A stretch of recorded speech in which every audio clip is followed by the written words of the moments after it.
Hello, everyone, and welcome back to Talk Politics. I'm Angus, and this is the show where the youth talks about politics from the perspective of the youth in order to spread political awareness and debate from all sides of society. Usually, I have a second host, but because this is the summer holidays, we are online. Ergo, it is just me. So, yeah, today is Sunday the 8th or the 9th, Sunday the 9th of August at 5:30. And we cover all the news from the last week. So welcome if you're new, and welcome back if you're not. It's going to be a pretty Israel America based episode today, specifically ICE. But I'm going to start with Israel because that's probably the biggest piece of news, and specifically something that actually happened today. So people have always associated America, Trump specifically, having a very close relationship with Israel, right? But recently, just today, Israel have announced that they have rejected Trump's proposed peace bill through his World Peace Organization. And I think that's an incredibly surprising and probably quite good insight into their relationship and the actual confines of their relationship. Because Trump has made it out that they have a very even relationship, that he is just as important as Israel are, although American political actions have very much been that we need to give Israel what they want. Israel is our ally, and Israel have not done that back. So it's clearly been a one-way system all the time, but it hasn't been portrayed that way by America for sure. And now they can't get away from it. And I'm interested to see what Trump does in this situation, because previously he has been very outspoken about his disagreements and his disgruntledness with Israel's actions previously. Like last episode, we talk about Trump being disappointed if Israel can fail to enact a ceasefire themselves and stop fighting themselves. And I think what Trump does in this situation is immensely important. Now, they are like 5 hours behind, so it's getting up to a point where Trump would probably have to make a statement. And I think whatever statement he makes is really important, especially in time right now, just before the midterms. I mean, certainly in his support in America, they are huge on Israel. So if he goes completely against Israel, he struggles, he might lose them. And if, the undecided middle, if he comes out and he's all for Israel, then that might be a little bit too much. That might, the politically aware in America, may there be a few, will read that as, oh, this does not seem like a strong American leader. We are meant to be the leaders of the West. It seems like we're being led on by someone from the East. And I think, yeah, it's like a really important moment for Trump, I think, in how he kind of deals with this situation. It could be make or break for him, especially, as I said, midterms. His approval rating is like 37%, which again, isn't too bad for a president during their midterms. Usually they have around the same amount of number, but I don't think he can afford any less. I covered in a video that the fact that there is a 4-seat majority in the Senate and like a 3-seat majority in the House of Representatives. So he really can't afford to go any further down on the list because he's still at 37%. Like it's not far away from half. Realistically, he will lose Congress, but I don't think he would like the embarrassment of losing it worse than he should do and having such a bad majority that there's the potential of him being impeached, as the Democrats have suggested their intention is. Although whether they can get themselves together or not and cool, calm, and collected is another consideration point. And now I want to focus purely on Israel's actions, because I think this is a really important thing to be able to discuss, because I don't think it's not about politics anymore with Israel. Okay, like this is a partisan, this is a non-partisan podcast, but they're committing war crimes. And since the supposed October ceasefire in 2025, one child has died in Gaza every single day since then. 300 in 300 days, I think it was reported. And that's from a trusted source. Like I think it's from Al Jazeera or something, or BBC. I can't remember which one of the two. But UNICEF. Crazy. And just recently, I saw another piece of news that Israel are attacking Lebanon and South Syria's agricultural land. Like they're putting pesticides on this land to kill the crops. Now, any sane person would suggest that that probably is a war crime, and I've checked, it is. If you intentionally attack the starvation and the food condition of a people, that's a war crime. But guess what, people? This is probably the fourth time Israel's done this. They did it first against Gaza. They did it for Gaza's healthcare, which is also a war crime for the civilians. They did it for their water supply. They've been doing that a lot. That's the worst one because, according to the Human Rights Act and the European Bill of Human Rights, the right to water is a pretty significant one. I mean, you'd imagine so. And Israel have been known to literally cut off the water supply from Gaza to try and drown out Hamas, I guess. They're committing actual war crimes, genuine war crimes. Another thing I saw, the UN has said that Israel has committed 125 Lebanese airspace violations in 4 days. That's what, over 30 a day. They're violating airspace, which is enough for the UN to get, to do some kind of disciplinary action. I mean, we had a debate at my school like a couple months ago, I think, and it was about America's actions and whether the world order and world law isn't upheld anymore because of America's actions. But it's like, what are you talking about? We need to talk about Israel. Israel are making a mockery of the UN, and the UN is letting them walk all over them. Now, think what you want, whether they are justified or not. Certainly, a lot of people did think that they were justified. And I think that there is certainly a lot of history and contextual information behind all of this at the start of this conflict, where it was like, yeah, you know what? Israel did have a right to defend themselves. Of course they did. They were attacked by Hamas. Hamas is a terrible organization. It is a terrorist organization. It uses human shields, for God's sake. They are no better than Israel. But Israel is a country. Israel has a legitimate right to exist. Israel is a leading member of the UN. Israel has legal influence on people. Israel is huge. Israel is much more influential. Israel is an upholding part of the world. And yet Israel acts like this. And I've said people are so desensitized to it. So desensitized, especially Americans, because they've been fed all this information that makes them believe that it's normal, I guess. But it's, all three of these things, I think it's three, all three of these things that I've been covering about Israel and their war crimes have been aspects that have come out in the last week alone. The death toll is over 74,000 now, I think, purely civilians in Gaza. People don't have drinking water. There was several videos that came out recently where there was the supposed drinking water in Gaza, and it was black. It was black, and it had, I think it was over 50% of it was just taken up by amoebas and bacteria. I honestly don't know what to say anymore. I've obviously been doing 11 weeks worth of talk politics stuff, and I've been doing longer in terms of adding stories onto the Instagram of, sharing what's going on across the world. And it's been really, really, really disheartening. And like I said, it's not about politics anymore. There's one thing being unpartisan, and there's one thing not calling out actual war crimes. Which it should happen everywhere. Okay, stop. Everyone's a party to it. Not like war crimes, but everyone's a party to being hypocritical and not covering everything. You need to cover everything. Yeah, that's everything going on with Israel and America's relations with Israel. Watch this space. See what Trump does. See what the UN does, I guess. See what European countries do, though. Spain, France, a little bit of an update from Cuba.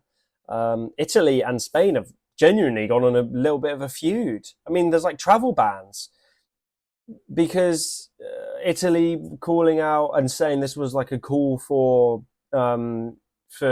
basically just stop the boats. Basically, they just used it as fuel for for a far right sort of propaganda situation, or not propaganda, but a campaign situation. And then Spain obviously went back and went, you know what, stop it, basically, and disagreed with them publicly. And then Italy just do a travel ban.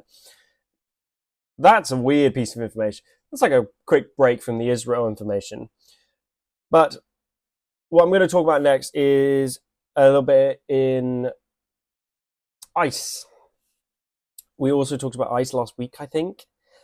And I think I may have mentioned this last week, but I'm going to mention it again. ICE has had their biggest month ever, and nobody's talking about it. I said last week that they've opened 5,000 new spaces in their detainee prisons, basically.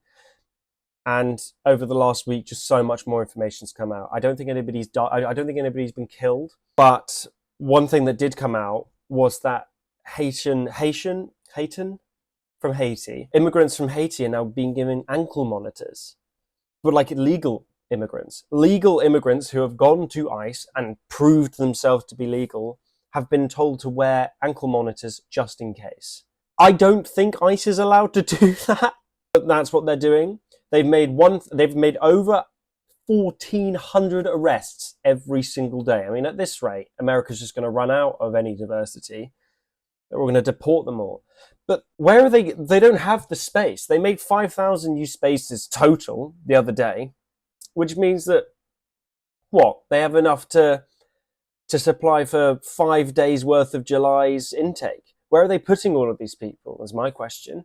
And I think no one's talking about it, and it really needs to be talked about, because that's a grey area, ICE. Because Obama had ICE, or a formation of ICE. So the concept can be agreed upon by both sides of the political spectrum. I don't think it's bad or good, ICE. I think it depends on what the people you're getting out are doing to your country, which immigrants make America over $1 trillion a year, but besides the point. I don't think people are talking about it enough, because ICE is it was such a huge controversial point. But like 2 people have died at least since Minnesota, and nobody's really covering it because they've been distracted by the Iran war and etc. But I think that really something does really need to be talked about there.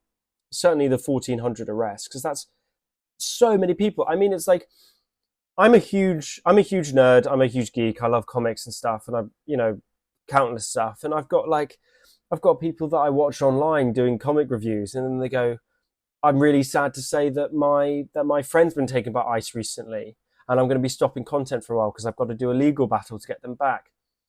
And it's like, it's scary. Like, it's probably terrifying. And it's another thing as well is that it's like where they're putting them. There was another video, speaking of drinking water like earlier, there was a video released about drinking water. You could see it move. You could see the water move, and not just one part of the water, the whole part of the water was moving with visible amoeba and visible bacteria. That is not safe. That is a violation of human rights. That alone should be dismantling ICE, and that's just not happening. And that's why I think it needs to be discussed. So yeah, I probably will do a longer video talking specifically about what ICE is doing. But yeah, that's like a little bit of an update of their July. They had a very, very busy July. Good for them. And again, I think that's another thing. I mean, you can be unpartisan however you like, but I think when it comes to human rights violations, all partisan goes out the window. I mean, it has to. If you sit there and say, oh, they deserve it, you have no say in any political debate, or you shouldn't have any say in political debate. Your opinion should be heard, but you shouldn't have any grounding in what you're saying, because that you're just violating someone's human rights, and you're actively discounting someone else's human rights. And I think especially in a time like this, the human race, I think we are so in our own shit and hating each other. I think we desperately need to have some sort of community back. Yeah, and I think that it's terrible. Just a final few things about Britain now. I'm going to talk about the Norfolk riots. So recently in Norfolk, there was a bunch of far-right protesters who barged down doors and broke into potential asylum seekers' houses.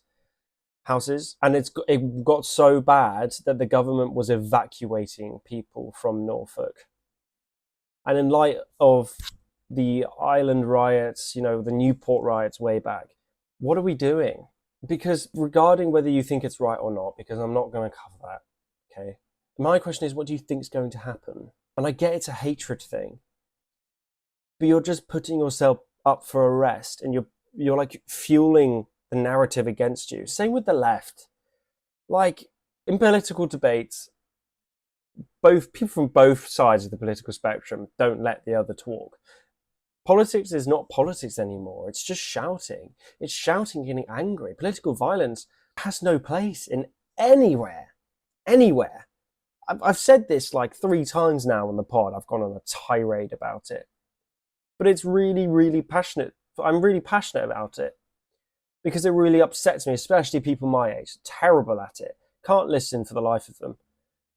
But that's what's killing politics. That's why you're getting people barging down the doors of asylum seekers. And like it goes the other way, like the killings that some immigrants have done onto women and girls and stuff. It's like, that's horrible.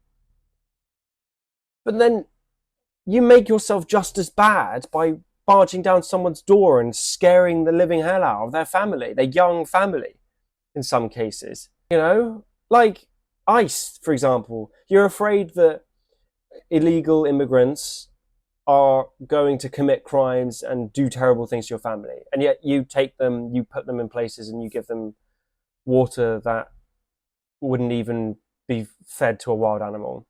And it's like, what do you want to get from that other than fueling the other side's narrative? You cannot fight violence with violence. Like, take pop culture in any sense of the word. TV shows, movies, whatever.